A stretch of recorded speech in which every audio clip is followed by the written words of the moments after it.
Hey guys, welcome to the show.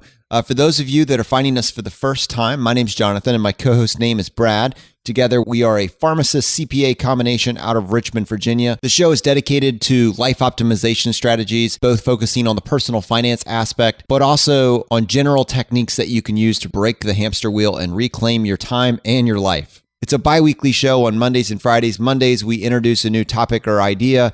Fridays is more or less a crowdsourced show where we talk about our thoughts in the episode and bring in feedback from our community. Today, we have a fantastic episode for you. We are going to be speaking with Bryce and Christy from millennialrevolution.com. Now, Christy is somewhat infamous for being Canada's youngest retiree. She used to live in one of the most expensive cities in Canada, but instead of drowning in debt, she rejected homeownership. What resulted was a 7-figure portfolio, which has allowed her and her husband to retire at 31 and travel the world. Their story has been featured on CBC, The Huffington Post, CNBC, BNN, Business Insider, and Yahoo Finance. To date, it is the most shared story in CBC history, and their viral video on CBC's On the Money has garnered over 4.5 million views. So with that introduction, welcome to the Choose FI Radio Podcast. You're listening to Choose FI Radio. The blueprint for financial independence lives here.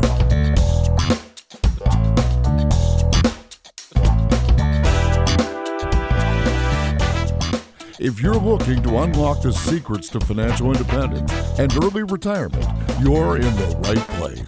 Stay tuned and join a community of like-minded people who are getting off the hamster wheel and taking control of their lives in the pursuit of financial independence. Choose FI, your home for financial independence online.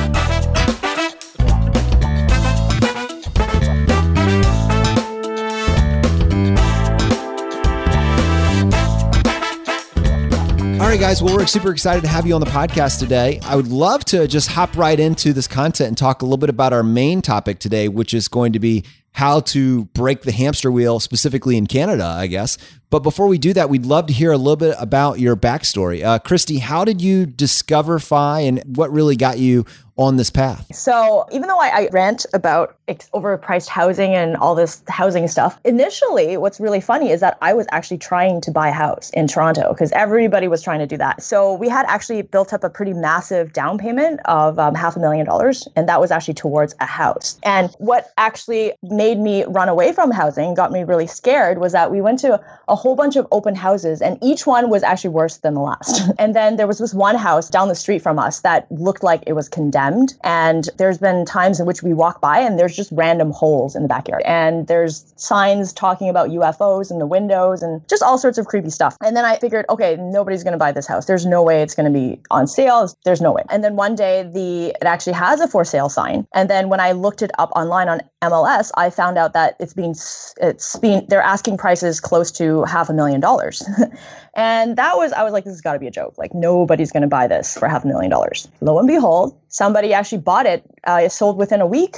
And then just within 2 months, they actually slapped some paint on it, fixed it up real quick, and then turned up profit by selling it for $800,000. At that point, I was like, run away. This housing market has completely gone crazy. And at the same time, my work was getting super stressful. I had coworkers who were getting blood clots. I had coworkers who collapsed and almost died at their desk. And at that point, I just decided I wanted out. There's no way I wanted to get into this housing market with this kind of turnover, like people just flipping houses and speculators all over the place. So what I did at that point was I looked around to see if there's any other way that I could get out of a horrible job and not buy a house. And that's when I discovered JL Collins. That's when I discovered Money Mustache and this entire FI community, which I credit to basically saving me from going down that housing, being trapped on the rat race. And what happened was that now that we've been retired for 2 years, every time we come back home and talk to our friends, I can see ghost Christy there. Like, what could have happened to me if I had bought the house and if I had stayed in that horrible job? Because everybody is super stressed out all the time. They're waking up in the middle of the night panicking. And I know exactly what that was like because I used to be there. And I'm just really grateful that to the FI community and to have discovered this path and not be in that situation because it sucks. Yeah. In particular, that point you made about going back and seeing Ghost Christy. There's so many different like specific points in time that I can think of where I look at this alternate version of myself that didn't make these choices. And I'm just so grateful that I did choose this path. And I'm not even at FI right now, but just the fact that I'm on this path is so rewarding in and of itself.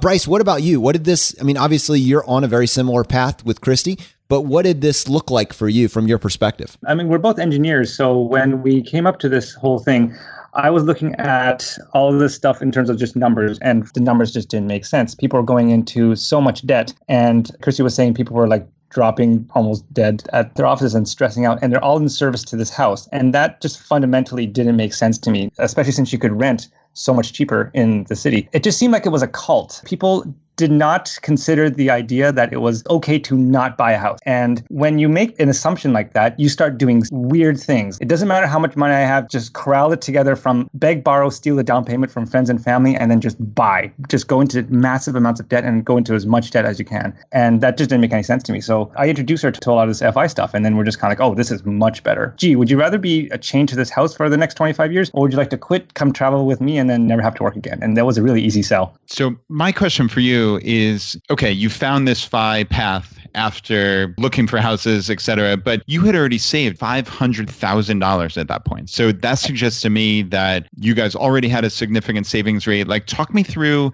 the prior to FI psychology of where you were with your finances. So for myself, because I grew up poor in basically rural China, I had to develop pretty frugal habits just out of necessity. Whereas Bryce is kind of like a normal person. He was just generally like middle class. So he wasn't really on board with the whole frugality aspect of it. And part of it was actually fear that we wouldn't be able to afford a house. So part of it was me trying to shovel as much money away as possible so that we could actually get the house. So that was actually driven partially by that and partially out of necessity because of growing up poor. When we had reached that target, I think at that point I had kind of converted Bryce a little bit towards being more like not just being like the regular person and being more efficient with our spending. I think another factor that added to that helped us save that much money is that we're both engineers. We don't really care about aesthetics. We care more about the practical side of things. We're both pragmatists. So I think those are the factors that basically got us to that size of portfolio. If I could just jump in here for a second, the pattern that we just described here, one person as an engineer or someone who's good at optimizing, and the other person who had experience of some kind of poverty growing up, talking to a lot of the people as we get to know the other bloggers and this kind of stuff, it's a pattern I keep seeing over and over again, which is interesting. So one person had an experience growing up with not a lot of money in childhood, and then that caused them to have this healthy fear of debt as well as a natural savings rate because they had no choice. Out of necessity. They have no choice. And then the other person would then say, hey, that's a lot of money. Let's see what else we can do with it. Like I keep seeing that pattern over and over and over again, but it's an interesting pattern I keep seeing. Yeah, I agree completely. And I also find that there are certain definitely personality types and certain professions. So I've found in my experience that accountants, engineers, software developers, and military officers actually are the four that kind of just spring to mind immediately that I find some commonality. I'm not sure what it is amongst our brains, but it seems to lend itself towards being open to FI at least. The military officer one is interesting. The idea that, from what I can tell, they've been in so many war zones and they've seen so many failed states that they just don't trust anyone except themselves. They've seen governments collapse. They've seen entire countries collapse and this kind of stuff. So that comes from a desire to be independent and a desire to be safe because they know how bad things can get when governments collapse. You know, I think it's a very interesting perspective, and I'm going to play a little bit of devil's advocate here. I feel like maybe what you guys are describing are the early adopters of FI. I think that as we define it more and as it becomes more mainstream, it does start to grab a much more diverse group of people, including people like me, the reluctant frugalist, people that realize that life is a bunch of choices, and to get what they ultimately want, they need to make some sacrifices early on. I think that as we start to define the perimeters of this space more, people latch onto this concept for wildly different reasons, which is why what is your why becomes such a compelling conversation. Absolutely. And I think this is why the safe withdrawal rate, 4%, and then the expenses are different for different people. Like different people are going to require different size of portfolio in order to live a comfortable life. Because my definition of a comfortable life is going to be different from someone else's. And what I want to do with my time after retirement is going to be different from someone else's as well. And that also follows the concept of what I like to quote from Jim,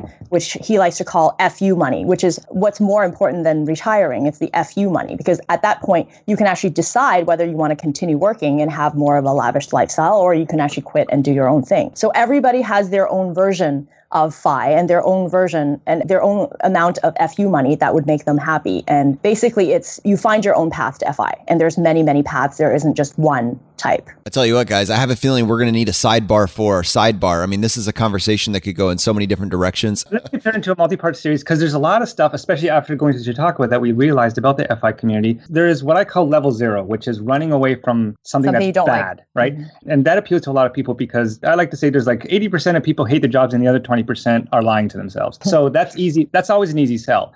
But then there's the level 2 or level 1 series of FI, which is, what do you do after that? What do you build after that? And that's a conversation that we started having a lot with Jim and Vicky and all these kinds of people. And probably we're going to be continuing having that conversation at the next Chautauqua and like this kind of stuff, because there's what FI does is it frees up all these people from having to worry about money. And then it frees up all these creative, skilled people. And everyone's just kind of going, what can I build now? And that is a very, very interesting problem to solve. And again, a very constructive community versus the people that are still trapped in the money economy. The conversations are always just kind of like complain. How am I going to get out of it? I mean, like, what is the goal of for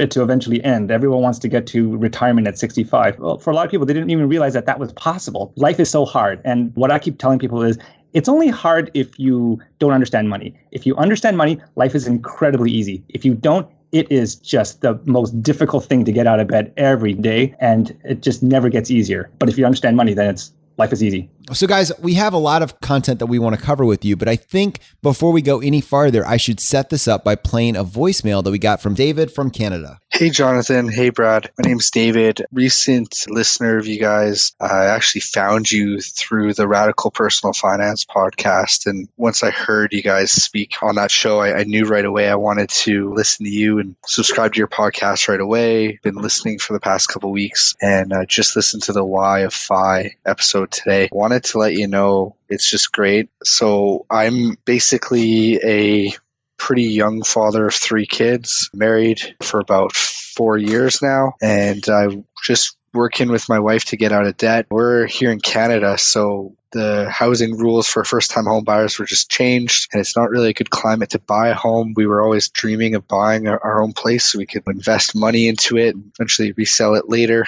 and also pour some love into our home, because the rental markets here can be a little bit rough. People don't really care about their rental homes. So I wanted to ask what you guys think about that. I know you've touched on getting out of debt. We have some credit card debt. We've got some auto loans, and unfortunately some of that lifestyle creep that you guys have talked about. And I wanted to know what the best way to kind of recover and start working towards FI is, and what kind of steps I should take. I mean, we're already paying off our loan and paying off our debt as we speak, but ultimately dreaming of FI and dreaming of not having that weight on my shoulders every day. So yeah, just wanted to know your input on that. And also, I was wondering if you guys could do some sort of analysis for me, give me some sort of answer.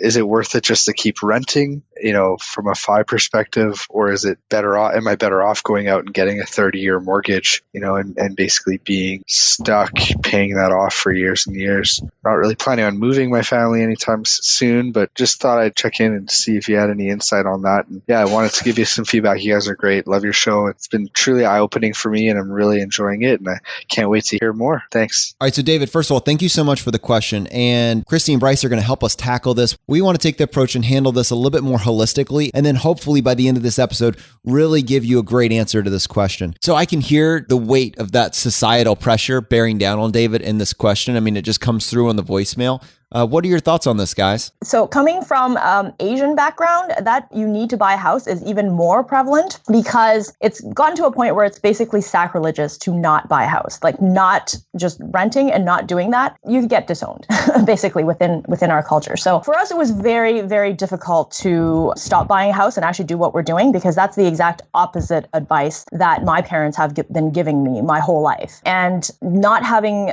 like a group of support around you and having everybody everybody else saying that you're an idiot and all this FOMO, which is fear of missing out, which is a term that millennials use a lot these days, is even more difficult. So there's a lot of headwinds against us for making the decision to not buy a house. But one of the things that helped us a lot was actually just doing the math. Doing the math, that's why we like to say math shit up on our blog a lot, because it really comes down to looking at the numbers and seeing if it really makes sense. When I say do the math, I don't mean just going into a property like a mortgage calculator and then just looking at your monthly payment and saying, yeah, I'm good to go. Yeah, this is the same as rent. I'm done. There are so many other costs with homeownership that nobody tells you, especially not the banks, especially not real estate agents, because when they actually get the money, once you make the transaction, they're done, right? They've already made their money. They can walk away. Now it's your problem. So that's why I say that you need to be very careful when you actually do those calculations, because you need to add in the property taxes. You need to add in the maintenance, which actually could change from time to time. You don't really know what that is. Usually they recommend using 1 to 2% of the value of the property per year for the maintenance cost. In Toronto, we also have land transfer tax. And then on top of that, there's a lot of closing fees that you need to keep track of, as well as insurance. So there's all these additional costs that the mortgage calculator doesn't tell you. Real estate agents don't tell you that. Banks don't tell you that, because once they make the sale, they're done. That's all up to you. And I haven't even gone through the cost of the mortgage itself, and with interest rates going up. So I would say that in this case, my advice is definitely to do the math and make sure that that actually makes sense for your situation. And don't get pulled into this fear of the fear of missing out is a very, very powerful feeling. And if you make decisions based on feeling rather than math, you will always end up making a bad decision, because you're making a bad decision emotionally and only based on the fact that you're missing out on something rather than the actual numbers. It's kind of funny, because if you listen to the language that he used, he already kind of knows what is the right thing to do, but he is asking for some kind of like confirmation, because I think he framed the question as, should I still continue renting, or do you think I should get stuck with this 30-year payment? Yeah, he did say that. It's never good to be stuck in anything. So he kind of knows it's a bad idea,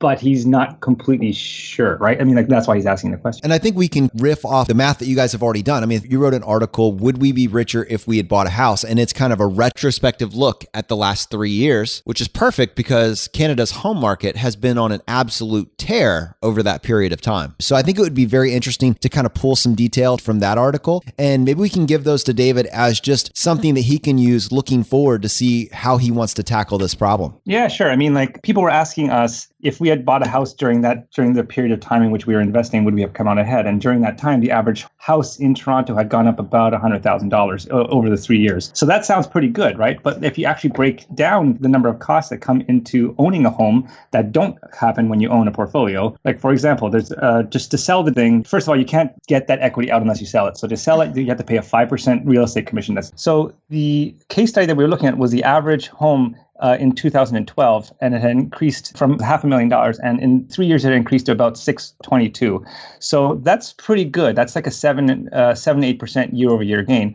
And on the surface, that would seem like it's fantastic. Amazing, yeah. But what people don't realize is that a house has so many hidden costs to it that eat into your gain that are not present there for a portfolio. So, for example, this person were to get the equity out and sell it, that $622,000 house, you have to pay a 5% real estate agent commission. That's $31,000 right there. In Toronto, which is where this scenario is, there is an additional municipal and provincial land transfer tax. That's additional $12,000 right there. Over the 3 years, there's property taxes that total up about $10,000. And we're not making these numbers up. These are actually calculated based on property tax calculators and stuff that the city provides. There's lawyer fees of $1,000 each time or $500 each time to buy and sell. So that's an additional $1,000. You have to get a home inspection. That's $500. There's home insurance over 3 years. That's about $100 a month or $3,600 over the 3 years. There's maintenance. They say you should set aside 1 to 3% of the price of your house for maintenance, stuff breaking, windows breaking, and pipes bursting, and this kind of stuff. So that's an additional $15,000 over 3 years if you just take a conservative 1%. Then there's the utilities. That's an additional $9,000. So you add all this stuff up, and the total cost of just conservative cost of just owning that damn house over the 3 years was about $88,000. So that $125,000 gain that everyone thought they did, most of it got eaten up by these additional costs. No one ever talks about that kind of stuff. So, I mean, like, it is a very, very disingenuous kind of, I call it funny real estate math. Whenever a person who is like a real estate person comes on our blog and starts arguing. It's so easy to kind of poke all these holes in this kind of stuff. And then when you do, you realize that it is always a good idea from a real estate agent's perspective to buy. And because they get to make money off of it. They don't particularly care whether you make money off of it, but they get to make money off of it. Yeah, never ask a barber if you need a haircut. This is incredible, guys. Like that math is mind-blowing. And frankly, this is a blind spot, even in my own mind. So to me, just right out the gate, those numbers sound shockingly big. I mean, you have this $500,000 house.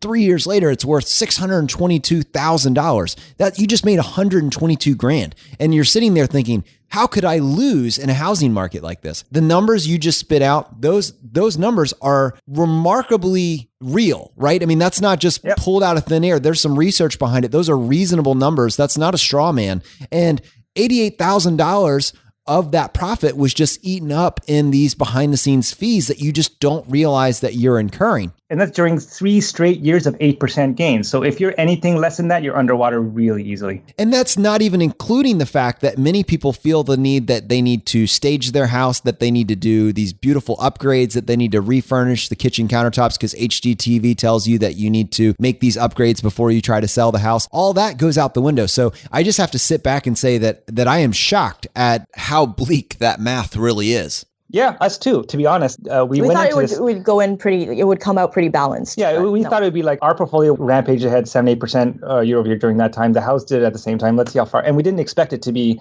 that far behind. And again, no one ever talks about that. A house is just not an investment. It is a place to live. And anytime anyone says, "Oh, it's a great investment," they're trying to sell you something. So housing is a really sneaky kind of thing in that everybody seems to think that it's always a good move. But if you break down the math behind it, it's shocking how bad it is as an investment. Now, I don't want to cheat people with that light bulb moment, but the key here is that buzzword investment. Yeah. So what strikes me with the math actually is the appreciation. So this, in your example, your hypothetical, it went up about $125,000 over 3 years. So if you told just someone off the street that their house went from 500 to 622, they'd be doing absolute backflips. That's a huge windfall, right? But what was most interesting to me actually was that you said it's a 7.8% year over year gain. And that, to me, it actually illustrates the value of compounding in the stock market, interestingly enough. So we talk about compounding and the rule of 72 here. People don't take a look at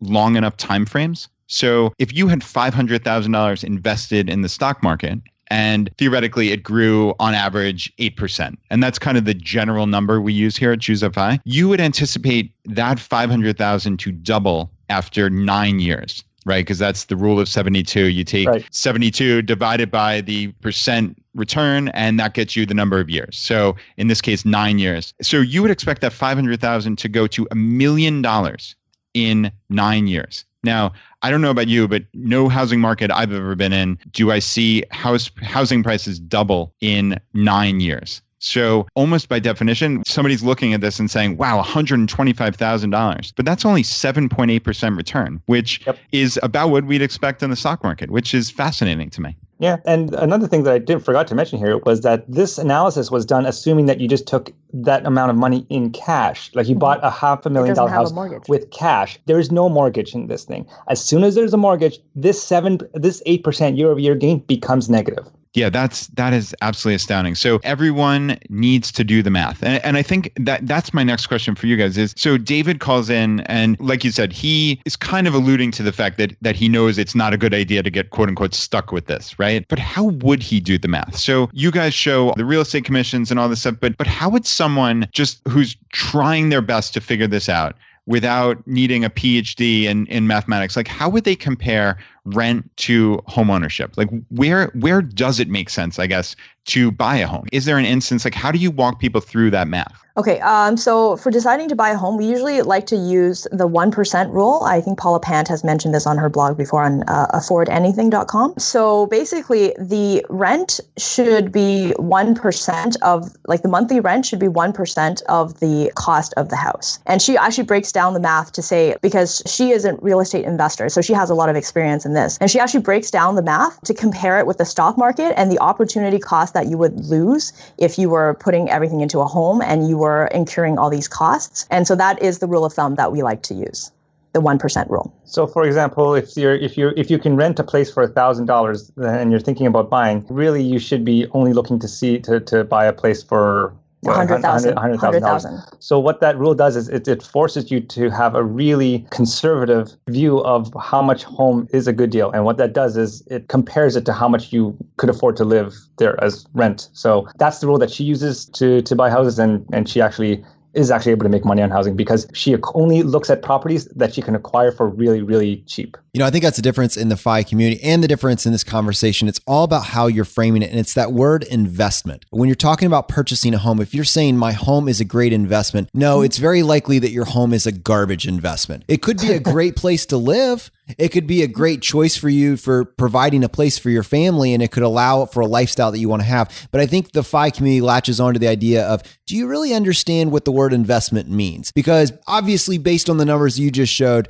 that is not a great choice for you to put your money as opposed to low cost index funds, which I think that's generally where you guys have landed as well, right? Yeah, correct. So Bryce, let's go ahead and take a few minutes and talk about how leverage enters in this picture, because I think we kind of glossed over that. How does that affect the numbers? In this scenario, when you have a mortgage, there's now interests that you are paying out, and interest, and people keep saying, oh, rent is throwing money away. Well, interest is throwing money away. So every dollar that you spend towards interest, that just goes to make the bank richer. So when you add leverage into this kind of thing, it increases the cost of owning this thing, because now you're paying interest to the bank, as well as in Canada, there's CMHC fees, which are insurance premiums that you have to pay if you don't have a big down payment. I think in the States it's called FHA or something like that. PMI. Okay, cool. So that adds a whole other kind of level of cost to that thing. And the reason why people still see leverage as a good thing is they look at how much money they put as a down payment, and then they say, and then they build in some wacko assumptions about how the home was going to appreciate by a certain percentage, and then they say, and then they compare that to the amount of money they put down and say, wow, look how much money I put down. Without considering any cost, without realizing that, actually, I think J.L. Collins put this best, which is, if you are paying a mortgage, you are renting someone else's money. You are renting their money, basically. So the fact that people just look at how much money gets made and then just use the amount of money that they put down on the down payment and say, oh, look, I made a $400,000 profit. That's real estate math. You're not considering any of the cost, and you're not considering how much money you're paying into the mortgage. All that has been totally disregarded, right? It's like starting a business and saying, I make $1 million a year. Well, how much are you spending? Oh, the expenses don't matter. Let's just look at the amount of money that I'm making. And then they're actually spending $2 million. So you're actually in the hole. Right? You can't just look at one side of the equation and ignore all your expenses. Leverage always makes sense when the underlying asset is going up forever. But as you guys know, housing does not go up forever. And when it comes down, it's just as easy to go underwater. And then I think people in Canada are now understanding how scary that is now, because it is starting to happen where it doesn't take a lot of housing price movement on the downside to turn your jumbo mortgage into like an anvil that just you can't get out of. Because once you're underwater on the mortgage, you can't even sell the house to get out of it. You have to come up with a check just to get back to zero. So leverage and going into debt, people have been strangely comfortable with it. And I think the big difference between us and a lot of the FI people is we don't trust debt, and that's kind of why we never went into it, and that's kind of why we were able to do this FI thing. So we've decided that your home is not a great investment. I think that Brad and I have come to a similar conclusion, even though I should state for the record that both of us are homeowners. I certainly don't think that we view it as an investment vehicle, and I think that's the asterisk that really needs to be communicated in this episode. I am curious though, since you guys obviously are taking care of your living expenses through rent, what vehicles are you investing in? Low-cost index funds, the ones run by Vanguard, and just investing in, for us, the TSX, which is the Toronto Stock Exchange, the S&P 500, as well as the European EAFE index. So what we did was we built a portfolio around back then when we had $500,000, kind of dollars, and we built it so that it was a 60-40 split, so 60% equities, 40% fixed income. Jim would call me a giant wuss for doing that, but that's what we did. And what really helped for that, when the stock market crashed and everything, like all the equity stuff was going down, the fixed income stuff actually kind of went up. And what this approach tells you is that when your target allocation, for example, 60-40, starts to get out of whack, it tells you what to do. So if it goes down to 50-50, it tells you that you're supposed to sell off some bonds and then buy into equity. And during the 2008 and 2009 crash, this was telling me to throw as much money as you can into a stock market that was plummeting, which is extremely counterintuitive to say the least. And it was scary as hell, to be completely honest with you. But because we did that, we kept picking up units as the stock market was crashing. And then when it eventually rebounded, we were able to participate in the upside stronger than we participated in the downside. And as a result, within a year of 2008, so late 2009, we had managed to recover all the money that we lost in the stock market crash. And that's, I think, something that not even most Wall Street people were able to claim. We didn't actually lose money in the stock market crash. That's how powerful index investing is. Yeah, that's remarkable. And that shows the power of having a savings rate and living below your means and being able to just dump money into the stock market in good times and bad, right? You're still buying the underlying assets, right? If you buy the S&P 500 or VTSAX, you're buying every company, a little piece of every company in that index. And it's still the same company, regardless of whether the stock market had a crash or not. And you're buying it on a 50 to 90% sale, right? Depending on how big the crash was. So I think that's an important point for people to remember. I'm curious how often you rebalance your portfolio and also like how you actually came up with that 60-40 split. Like you said, Jim might call you a wuss because he would probably suggest you should be in 100% equities based on your age. So I'm curious where you came up with that. It was just kind of reading finance books and this kind of stuff. I mean, like 100-0 was just too aggressive for us. So we were kind of figuring somewhere between 75-25, and then we kind of set on 60-40. It was, well, we did a lot of analysis as to how much volatility we were willing to accept, and then 60-40 just kind of like Goldilocks, not too hot, not too cold. It was just right for us. I think it makes sense for people in the accumulation phase to be at 100, but now that we're actually retired, 60-40 works well for us, especially since we can actually live on partially the dividends that come out of that portfolio as well. So it suits our comfort level in terms of risk. Yeah. At the time, we had just started investing, so we were a little bit still kind of nervous about it. So 60-40 was kind of our dipping our toe into the water. The intent was, I think, as we got more comfortable with how the stock market works, to kind of move closer to 75-80, like increase our equity exposure as we got more comfortable with it. And then the stock market crash happened. Then we were really, really glad that we didn't do that at the time. And then after we retired, we just stuck with that allocation. So what's really cool about this is that with that first tenet, that your home is a poor investment, channeling all of your extra income to a good investment vehicle, which we agree, you're in very friendly company, that low-cost index investing is the way to go. You've now bought your freedom. And I think the overarching premise is that buy your freedom, rent the rest, right, guys? Exactly. So what that has allowed us to do is actually travel the world, which has always been one of my dreams, because growing up poor, we didn't really have any vacations. That was a complete luxury. We didn't have any money for that. So we actually discovered after we quit that it's less expensive to travel the world than it is to live in Toronto. A lot less expensive. The first year that we traveled the world, we split our time between Western Europe, Central Europe, and Southeast Asia. So we went to expensive places like the UK. We spent a month there. We went to Denmark, which is probably the most expensive place we went to, actually Switzerland as well. And then when it got too cold in November, we went to Southeast Asia and then hung around Singapore, Thailand, and Malaysia and Vietnam. And because that cost balanced out, the cost of living in Southeast Asia is ridiculously low. We only spent $40,000 traveling the world in 1 year. And in Toronto, you could easily spend $60,000 to $80,000. So it was a no-brainer. It was like, why would I stay here and buy a house and be miserable when we can travel the world for a lot less and be happy? And in Thailand, you can get massages for $12 and you can get a meal easily for under $5. So it was no-brainer. Yeah. So when we came back and we added all this stuff up and we kind of went, how much did we spend? Oh, $40,000. Well, when we retired, our 4% number was $40,000. We had $1 million portfolio and 4% that is $40,000. So we kind of went, holy crap, we could just do that forever. So as soon as we landed, we just kind of turned around and did it again. and what ended up happening is, as we got better at traveling and we got better at realizing what's a high cost place, what's a low cost place, how to time average your time between the countries to lower your cost, our spending has actually gone down. This year, which is our second year of traveling, I think we're coming in at around $30,000 of how much we actually spent traveling, like, again, just around the world, including Europe and the UK and all those kind of places. And because we built our retirement assumptions with a $40,000 yearly spend, because we're now spending $30,000, the more we travel, the more money we make. We're getting paid $10,000 a year to travel the world.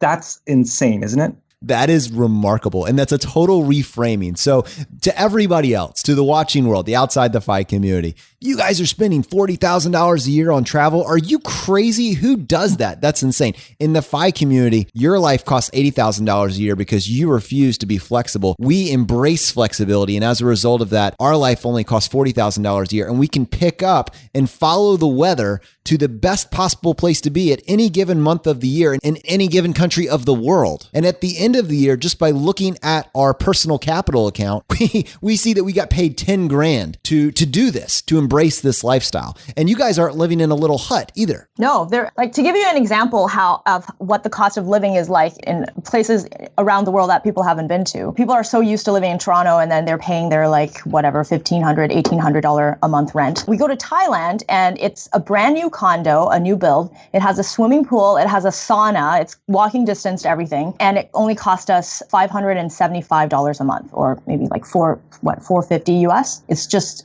the cost of living is unbelievable. We even found recently that we went to Poland, so in Central Europe. It was pretty similar to the cost of Southeast Asia, but really everything was like high standard of living. Everything was super nice as well. We just, out of curiosity, looked for a place because we stayed there for an Airbnb and it was only around $45 a night. We wanted to see what a long-term rental would cost, and they were only around, again, within the 600 to 800 Canadian dollar range, right? Which is like 500 to 650, 700 US dollars a month. And these are nice modern condos that are very close to the center of town. So it really is amazing when you start traveling for you to realize how much value you can get out of different places that you've never been to, that people don't know about. And meanwhile, we come back home and everyone is stressed out. They're trying to pay the mortgage. Their cost of living is multiple times what ours is, but they're staying in one place. They're working every day. They don't even get to enjoy their house because they're working so much overtime. Meanwhile, our biggest decision is, hey, do you want to go like to Japan next year, or do you want to go back to Europe? Like, that's literally the decision that we're wrestling with right now. So it's a really different lifestyle. And then they look at us and be like, well, you guys are crazy. And I'm just kind of like, I can show you how to do it. All these problems that you have are self-imposed, but it's that mental block that they kind of say, well, I have to do this because I have to own a house. Otherwise, that'd be insane. And I'm like, all right, dude, you do you. We're going to do our thing off to Europe,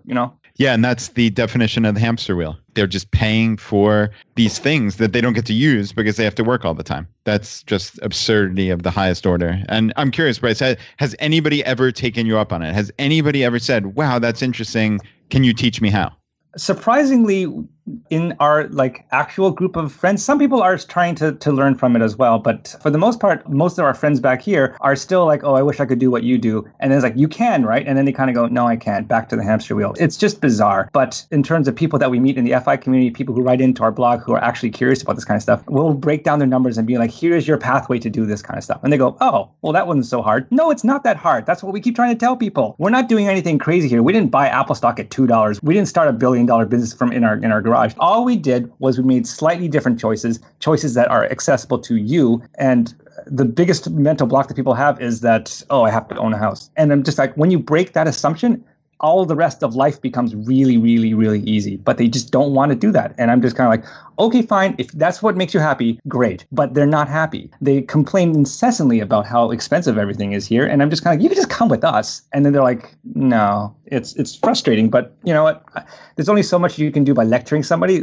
If they are actually curious and they actually want to come with, we're always willing to help, but we have to let them come to us first. I think I found that over and over again. I think Brad's had a little bit more success with his, inner circle, if you will, I think he presents with a little more strategy. I have found it's better when other people come to me. They have to find this concept on their own, and then I can steer them. I can shorten that path for them, but you have to have that light bulb moment on your own. And then when you're primed for it, then yeah, you can feed them that information. But otherwise, it's just brick wall, man. Yeah, absolutely. And to that point, even before we quit, we knew we had enough. We did all the numbers. We got people to vet the numbers in the FI community. But even when it came time to pull the trigger, I was terrified. No matter how many people, I've seen JL Collins do it. I've seen MMM do it. It didn't matter how many other people had already done it. I was still terrified, right? So you really have to be the person who's in the driver's seat and then decide that that's what you want to do and then get comfortable with it over time. And then after 2 years, like the longer we stay retired, the more confident we get. And really right now I'm looking back and I'm like, why was I so terrified? It's really not that scary at all. But really the person has to make the decision themselves. They have to be the one in the driver's seat. You can't steer them in the direction that you want to. They will be scared because we've all been indoctrinated into thinking that we have to live this life, like we have to run the hamster wheel. And if we get off, we're going to die. And no, it's actually amazing, but you really have to find out yourself. It doesn't matter how many other people have done it before. So I'm curious, guys, you guys have traveled all around the world. You said you've continually gotten better at this. What tools or systems or practical advice could you give to people that are interested in this journey, and not specifically with the index investing, but more just the idea of renting your life out, in different countries? What are these tools that you found that have been very effective look like? Is it Airbnb? I mean, what could you recommend to people? How would they get started with this Geoarbitrage that truly is international? Airbnb has been life-changing. Really, we basically live on Airbnb. So what we found is that it helps you cook. Like you have a kitchen and you have laundry. And that already saves you a ridiculous amount of money. And not only that, it helps you be healthier because you're not eating out all the time. On top of that, when we meet Airbnb hosts, it's basically local people, right? So they can give you all these secrets of, you should stay in this area, and this area makes more sense, and this other area is less crowded, it's less expensive. So then you actually start learning from the locals where are the best places to travel to, like where do I book flights? What are some discount sites I can use to book buses and things like that? So Airbnb has been instrumental in helping us save money while traveling. Another thing we like to do is travel hack. So that's basically sign up for credit cards and they give you frequent flyer miles when you sign up, and then you can use that towards flights. We also use a lot of budget airlines in Europe. For example, Ryanair, EasyJet, Welling is the one we went on recently, and as well as taking buses. I think the bus company was called Megabus. We actually traveled from Amsterdam to Belgium and it cost us £2. That's it. I'm like, you guys are losing money driving us from Amsterdam to Belgium. I don't know how they do it, but Megabus is huge in Europe for saving money. I bet it was a hybrid. Yeah, could be. My theory was there was like a couple pounds of cocaine in the trunk, and we were just using us as cover. But I didn't ask. So. We're not going to ask any questions. I was like, yeah, you don't ask questions like that. But yeah, like in Europe, moving around is like costs next to nothing because of budget airlines and budget bus companies. We don't actually have those kinds of things in North America, and I was really surprised. We flew from Slovakia to Berlin, and it cost like $20. Like it's almost like a bus ticket, but it's a plane. So you kind of realize that North America is one of the most expensive places in the world to live, but the rest of the world is not like that. Yeah, those budget airlines are wonderful. I remember flying between Dublin and I think Brussels, Belgium, and I think it was £1. So it was, it's crazy. It's under $2 to fly one way. So I'm curious on a real tactical level. So when you move to a new city, let's say you're moving to Budapest for a month or two, you go through Airbnb. Are you looking for long-term rentals, or are you basically going to do a night-by-night thing until you have a sense of where in the city specifically you want to live? And then also, like, are there ways to save money through Airbnb once you've found the place you want to live for X number of weeks or months? We generally like to stay for about a week. Initially, because we're doing more of a long-term travel. I don't like to move around every couple of days. That's just kind of tiring. Airbnb, a lot of hosts actually give you 20% off or some discount when you book for a week as opposed to a couple of days. I've booked places in which it was actually cheaper to book for the entire week than book for 5 days. And I'm like, okay, well, I can just throw away those 2 days. Like, why would I not do that? When we are in Southeast Asia, we tend to book out for about a month in Thailand because you get massive discounts as a result of that as well. The first time that we were traveling, we actually weren't as efficient because we didn't know which places to go in Europe. So we actually spent a lot of time in Western Europe when there was actually way better stuff in Central Europe that I didn't know about. And there was way better stuff in Southeast Asia. So I think initially it was just kind of get in there, stay there a week, some places maybe stay there for 5 days, check it out and see if that's a place that really kind of jives with our lifestyle and our interests. And if we actually like it, we'll end up staying longer. One of the reasons why we like Europe so much is it's so easy to switch countries if you don't like take the one that you're currently in. It's like, oh, okay, I'll just take a Ryanair flight, or I'll just take a bus and then go to another place. And for example, when we were in UK, the cost was quite high and the weather wasn't great. So we ended up going to Belgium, and then after that we went to Germany. And then Germany, the cost was a lot lower, and we enjoyed that a lot more. And then we went to Greece, and we absolutely loved it. And then Singapore was amazing for food as well. So generally, we like to get in, check it out, and if we don't like it, just go somewhere else. And after we've done that for a while, we kind of start realizing like the tricks and where people stay. So here's an example. We were just in London, and you figure, okay, you fly into London, it's going to be expensive because you need a hotel in downtown London or something like that. None of the locals actually stay in downtown London. There is this city between Gatwick Airport and London called East Croydon. Nobody knows about East Croydon. It's because it's like a suburb of London, but it's one train ride and you go right down to London Victoria Station for like £5. But because nobody knows about it, all of the rentals, we stayed in like just a 2-stop train ride away from downtown London for 50 US dollars a night. And when we went into, when we found the Airbnb and we checked into the place, the host was like, you figured out the secret that we know, right? And I'm like, yep.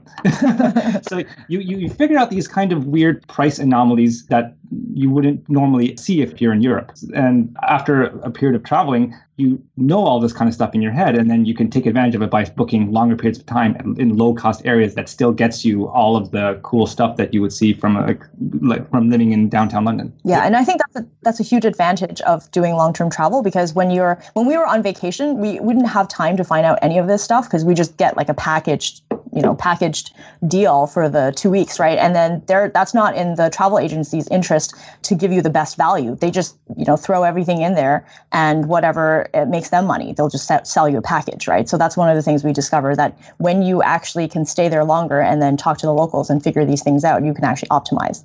That's awesome, guys. There's like so much information there. It's unfortunate that you guys don't have like a blog or something that you could document all these secrets of world travel on. I know. There is a lot of information, and yeah, it's the challenge is almost in trying to teach someone this stuff is not to blast them with everything all at once. It's like you have to feed bits of information in bite-sized pieces and then allow them time to digest it, and then wait for them to come back a little bit. So I'm trying not to blast too much, and so like even right now, I'm trying to hold back as to whatever, because otherwise it'll be too much information. It'll be too confusing, right? This is awesome, though, guys. I wasn't expecting to get as deep into the Geoarbitrage, and these tips are very valuable. I mean, what's really cool about this community is that our audiences, respectively, will be able to do this stuff. And if they're going from scratch, this is a lever that they can pull within 5 years. And even if they're not at full FI, you get to make these choices once you've broken the hamster wheel. And it doesn't take 25 times your annual expenses to break the hamster wheel. It is just making a few decisions, like not burying yourself in debt to get the mortgage, like not paying for the overpriced cell phones and the 2 brand new cars in the driveway. It's just making these slightly more optimized choices that gives you the space between your expenses and your savings. And that allows you to get to do this creative stuff. And then once you can make these creative choices, you get to do what Bryce was talking about. What's that next bite-sized challenge that I can tackle? And I'm excited to see this community free itself from their immediate geographic location and actually get a chance to see all these really cool things that are out there for them to explore. It turns this game of life into a really cool puzzle, and you get to figure out which aspect you want to work on next. Yeah, the one of the biggest things about travel is that you start realizing if you stay in one city, everyone just thinks that there's only one place to live, and that's in the current city that they're living in.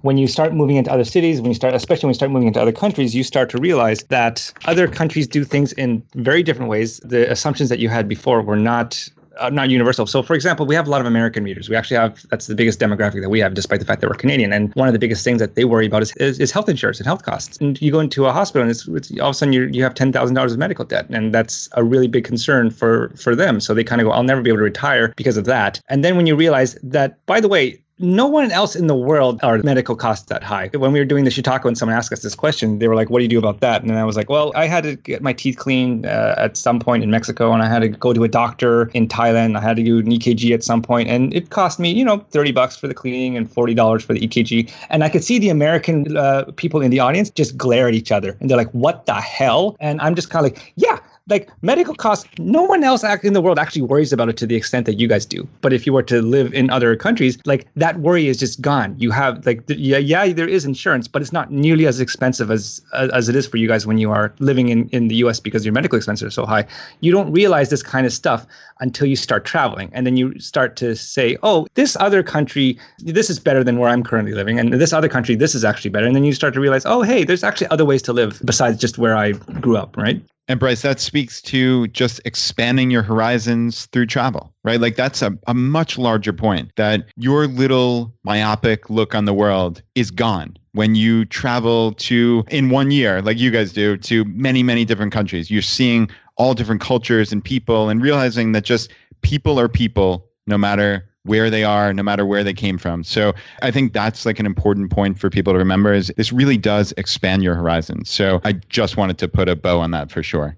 Yeah, there's a story that I like to tell people. Like we were going to Mexico earlier this year, and all of our friends and family was like, "Oh God, you're going to get killed," right? Because it's so dangerous in Mexico, and all they hear about in the news are people getting like killed and kidnapped and like this kind of stuff. But when we actually went into Mexico, it was totally fine. We were staying with an Airbnb host in Cancun. The guy was a scuba diver instructor, and we were talking to him about, because we got our patty in Thailand, about how great you can, if you're a scuba diving instructor, you can travel around the world and pick up jobs all over the place, and then you can kind of pay for it as you go. And then we were talking about how much we enjoyed our time in Thailand. And then he said, oh, gee, Thailand, I hear it's dangerous. And I was like, seriously? Like everybody thinks their city that they live in is the only safe place in the entire world and everywhere else is dragons be here. That attitude is just prevalent everywhere. And then when you realize that, hey, they think Thailand's dangerous, we think Mexico's dangerous, and all of that is just kind of like putting a blinders on your face. Hey guys, I'm curious. So you said you started out with a $40,000 yearly expense with travel, and then you've knocked it down to $30,000. For a listener out there saying, I wonder if I lived in one of these ultra low expense places like Thailand without giving up on quality of life, because Christy, you're describing massages and 4-course dinners for a couple dollars. Like how much could you reasonably live on in 1 year in Thailand while still living like a really nice life? Oh man, for an individual, you could live on $15,000 to $20,000 US and be extremely happy in Thailand. The city that we visited that we really enjoyed is called Chiang Mai. That's the second largest city in Thailand. And basically you could rent a condo with a swimming pool and a sauna for about $400 to $450 US a month, and probably less, because when we were there, we just found the first one that we came across. If you actually knew the locals and optimized, you could probably get it down even lower. The food would not cost you more than, I would say, $15 US a day, probably $10 to $15 US a day. You could get massages for $12 for an hour, including tip. There's all sorts of free activities you could do in the city as well, because they have a mountain that you could hike up. And basically, there's just food everywhere. And the condo that we stayed in didn't even have a kitchen, because it was just cheaper to go out to eat, because it was just the same as how much you would spend cooking in other places. And the food was amazing. So one of our favorite places to eat was this place that served seafood. And they literally served the food on a table. And the unit of measurement was a table of seafood. It's like, would you like half a table, a full table, a double table? The table, and then they dump the seafood that you select with the sauce. And then they give you these plastic gloves, and you just eat it. You just eat it straight off the table. Wow. Oh man, talking about this is making me want to go back to Chiang Mai. I think we need to. Yeah, and the bill for that was 16 Canadian dollars. So that's like $12 US.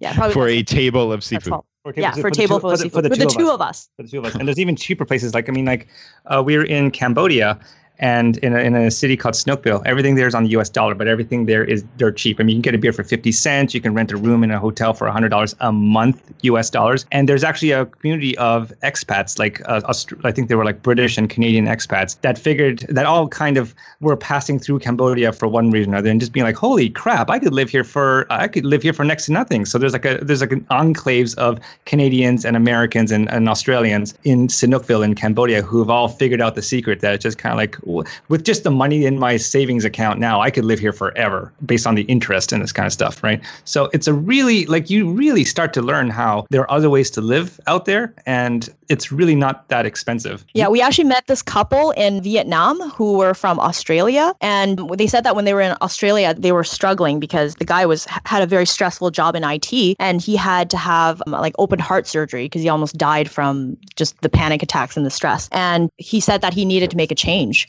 So while they were taking a year off to travel, they discovered Vietnam. And it was always his dream to actually open a massage, like a spa in a foreign country. And they really liked Vietnam. So they met some locals and researched how to actually open a spa. While we were there, his spa actually basically rocketed to the top 10 of that city, which was Nha Trang. And they said that they basically have settled in Vietnam running their business. And she started an orphanage that saves like 22 local kids there. And they are not planning to go back to Australia. And whenever their friends and family ask them, like, when are you coming home? Their answer is, this is home. Like, we could either go back to Australia and struggle and not be ahead, or we could be here and already be ahead and living our dreams. So we met a lot of expats as we were going to Southeast Asia. And it was really obvious because you could live a luxurious life for $20,000 a year easily. You guys are going to get blacklisted from this expat community for sharing all their secrets. I know. We totally are. Yeah. Whoops. I know. We're terrible. Well, Brad has this mental list that I've adopted as well of, for a food budget, a reasonable price is $2 per person per meal. But that is taking into account that you are going to be making this at home. You know, you're not eating out. Like, your entire budget that you just described involved less than $2 per person per meal in some cases. And it was totally eating out, and not just eating out, but filling up the entire table with food. Eating out every day. That's what it was like in Thailand. And to recap, we were making money while we were stuffing our faces of seafood. Like, it's just, I keep trying to tell people, this is possible. I can show you how. And they just don't believe me. But we reveal on the blog, and it's all true. We're not making stuff up here.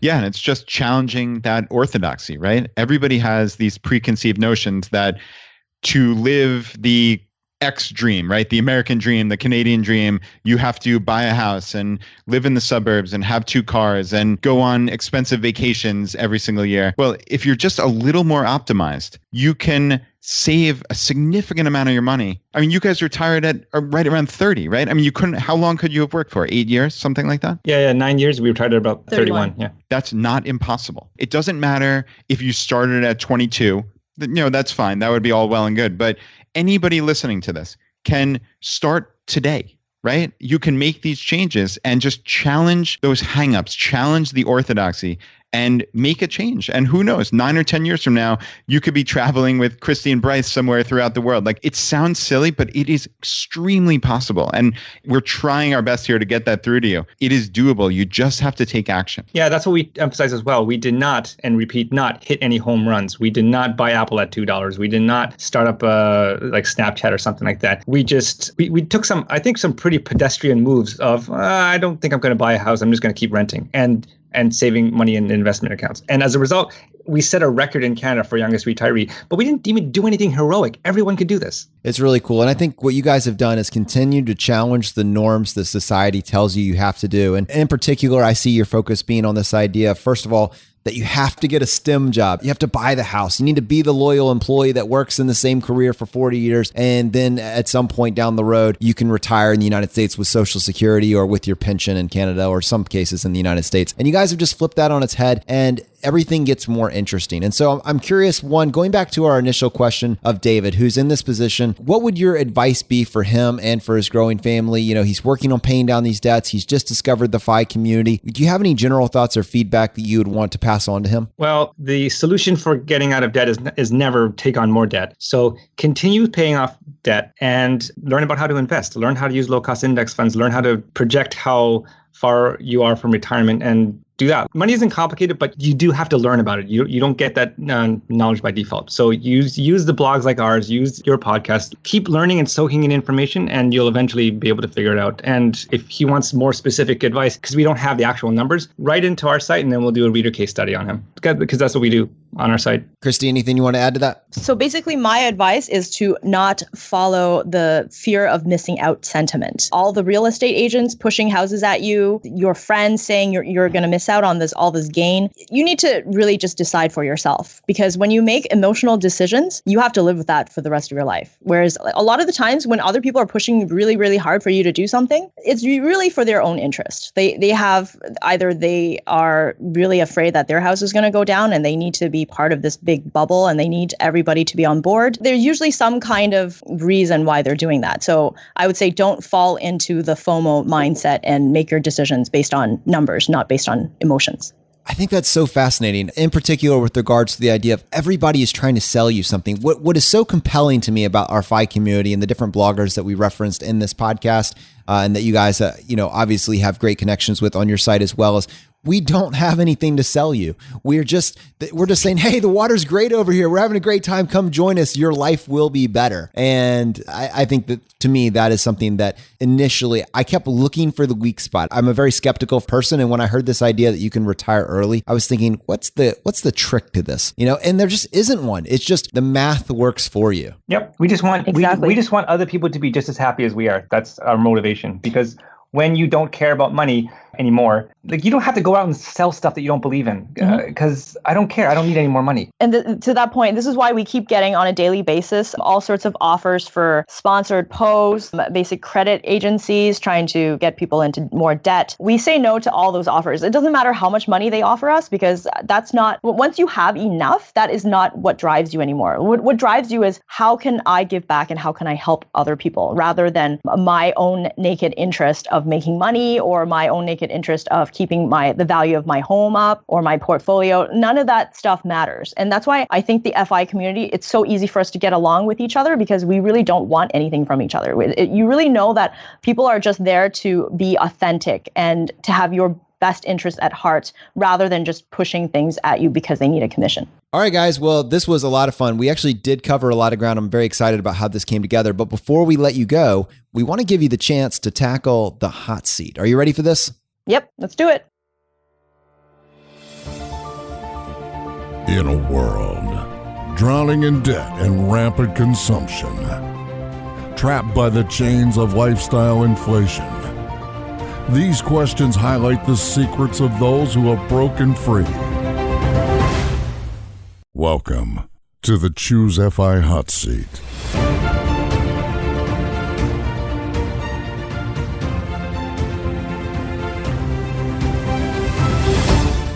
All right. We'll start with question number 1 for both of you. Your favorite blog that's not your own? JL Collins. Definitely JL Collins, because out of all the bloggers, he's the one that gives you a step-to-step breakdown of how to invest and actually get to FI. I read a lot of blogs from other people, which is great in explaining how to be motivated and how to save and all this stuff. But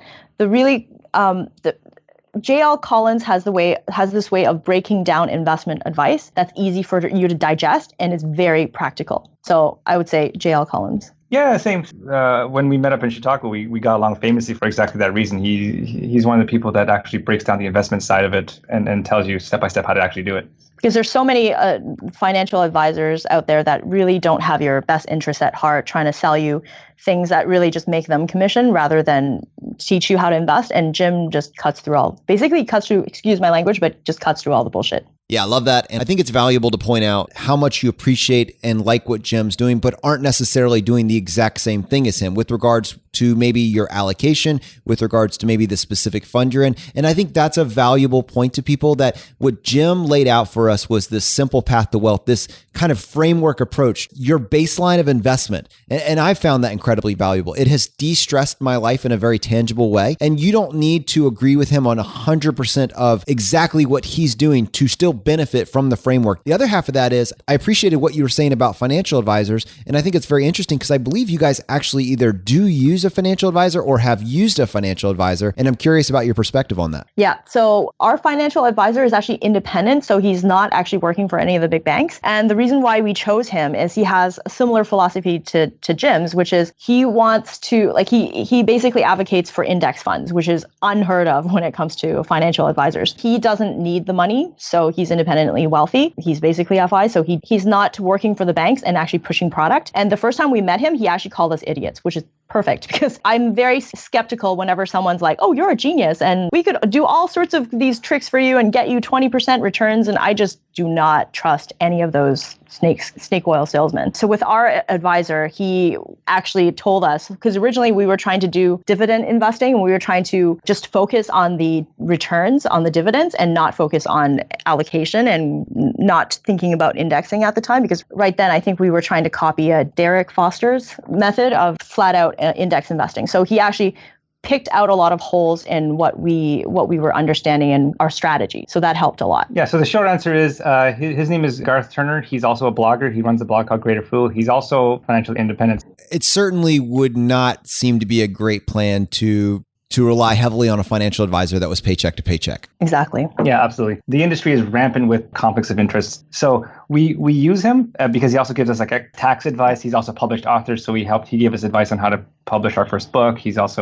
So that's why we did it. But the methods that he uses are just the same that everyone else, all the other FI bloggers talk about, which is index investing. If he wasn't there, we would be just as fine without him. Historically, I have always separated out certified financial planners from the FI community as kind of being at odds with each other. I've actually, as we've been doing this more and more, become aware of financial planners that are within the FI community. And I think there is room for those two to coexist and in fact really benefit. But I think what they're making money off of has to be different. Clearly, in my mind, charging for assets under management doesn't fly in my mind. I could never see myself recommending that. But on the flip side of that, I will pay for information that can actually increase or supercharge my path to FI. That's extraordinarily valuable. So in that light, there does open up a door for this idea of a fee-only planner, and specifically a fee-only planner that wears a bunch of different hats that can help mentor you down this road. And so we've started to make some great connections over the last 6 or 7 months. And I'm excited to see where that goes, because the place that many of us start is you don't know what you don't know until you do. And clearly, if you can align yourself with the right person, that there is room. I appreciated seeing that you guys recognize that there is information that you don't have, and that there is a person that can help guide you to that information. And I'm sure that the model that you guys are using is one that's mutually beneficial for both of you. Yep, absolutely. But the danger about when people say, oh, use a financial advisor or any other robo-advisor or, these kinds of companies, when people say, should I use it too? And what they're actually asking behind the scenes is, if I just go with this guy, does that mean I can stop learning all this kind of stuff? And that's the absolute worst way to use either a financial advisor or robo-advisor or this kind of stuff. If you just outsource your knowledge to somebody else, then that somebody else can screw you. But so when someone asks me that question, I keep telling them that's not the right question to ask. What you should be doing is learning how to do all this kind of stuff yourself. Figure out how to build a low-cost index portfolio. Figure out how to create an asset allocation that works for you. Figure out how to rebalance it and do all this kind of stuff yourself. When you can actually do that, maybe then seek out a financial advisor or robo-advisor that then adds an additional layer of value. But if you just kind of go, when can I turn my brain off? Can I just go sign up with this advisor? Then you're going to be in trouble, because nobody cares more about your money than you do. So that's kind of where I approach those kinds of questions.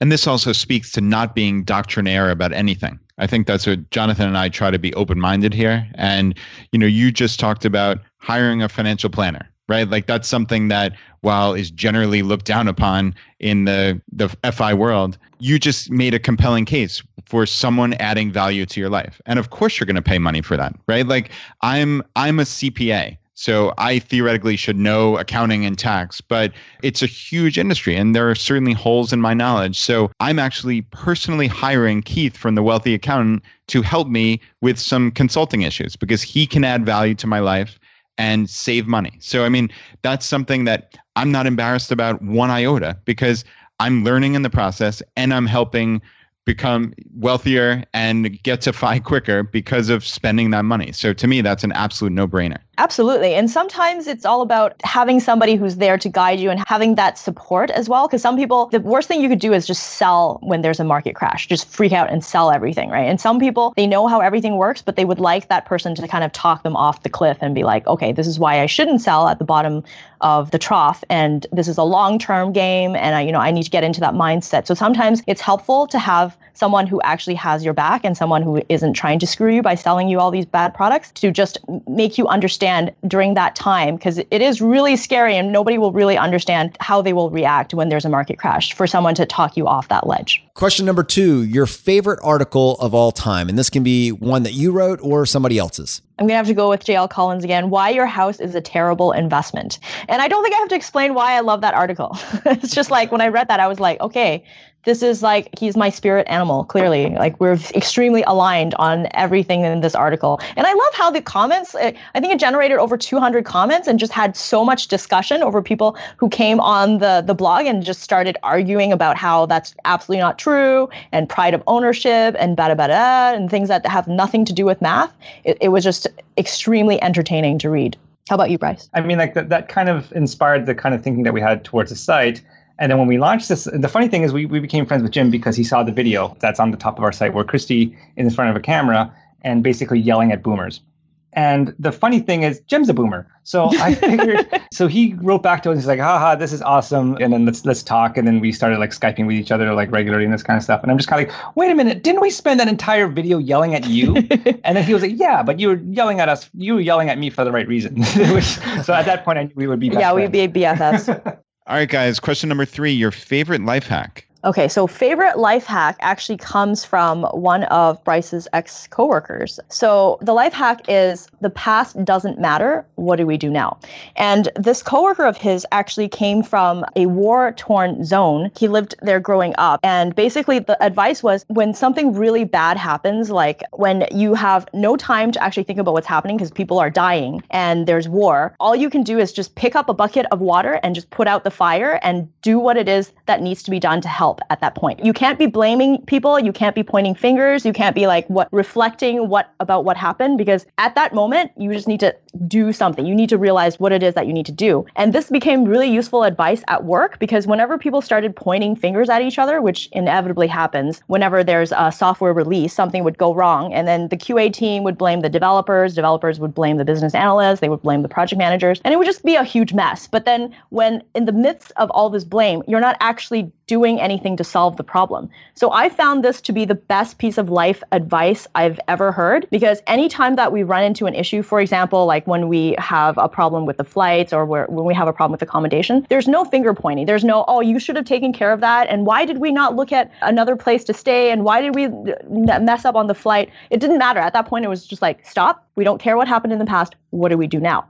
And I find that this advice is actually really useful in terms of for FI and for finance as well, because everybody has made financial mistakes in the past. Everyone. We're all human. We all made mistakes. Nobody is perfect. But the thing is, you need to forgive yourself and move on. Instead of dwelling on what happened in the past, just figure out what you need to do to fix your finances now. The past doesn't matter. What do we do now to fix it? And it really has been life-changing, because every time we run into an issue, we use this advice. Doesn't matter whose fault it is. What do we do now? Yeah, I mean, like people, when they said, the two of us are going to be traveling all over the place and this kind of stuff, it's like, oh, you two are going to kill each other, you two are going to fight. And it's like, we never ever do, because we just do that. Anytime goes wrong, it's like, doesn't matter, what do we do now? It really comes in handy when, for example, we do reader cases for people, or when people show us their numbers and show us their finances. A lot of the times there's embarrassment, there's shame involved, and there's like, I shouldn't have done this and shouldn't have done that. And the first thing I do is, it doesn't matter. Just pretend that the person who made mistakes in the past was a different person and that person's gone now. What do we do now? And then that just resets the conversation. And then it can kind of go, oh, okay, well, I guess, why don't we try this and why don't we try that? Rather than they would just either not want to show us their numbers or just be hung up on past mistakes, like, oh, I shouldn't have gotten to this much debt and this kind of stuff. So yeah, it's just stop what you're doing. The past doesn't matter. Just move forward.